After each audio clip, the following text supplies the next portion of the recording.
So I think one of the main things is education. Perhaps people are aware of biosimilars but don't necessarily have had the time to look into them in great depth and understand what they actually are, what the evidence base is.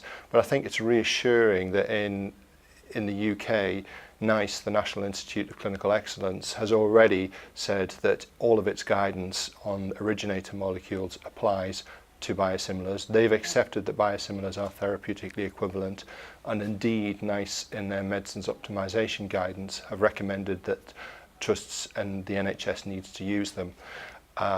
The commissioners in NHS England have recognised this, the oncology pharmacists have recognised this. So I think there is a groundswell of evidence that biosimilars are accepted, that it's accepted we're going to be using them. There are key differences in how they are brought to market. They don't have the big phase 3 trials that the originator molecules do have, but they do have extensive clinical evidence and trials to show that they work the same way. And I think one thing when I was learning a lot more about biosimilars and bringing myself up to speed that reassured me was the knowledge that the originator molecule is not the same molecule that was in the original clinical trials. Due to variations in the manufacturing process of the originator molecule, then you've actually got a different version of Rituximab than you had originally. And I think pulling all this together, there are some key messages to clinicians and staff as well, and to some key implementation points. But one thing that we need to remember is that patients are in the heart of this.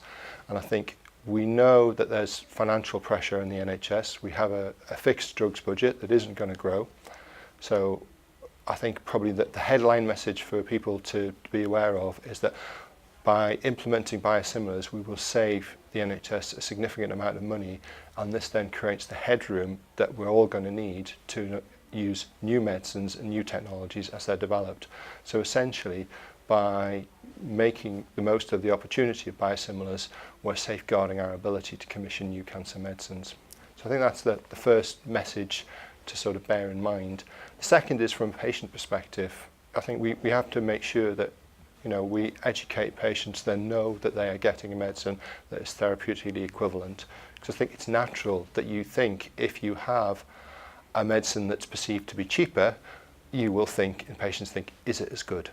And I think what we have to do is to make sure that patients understand the reasons for it. It is absolutely as good.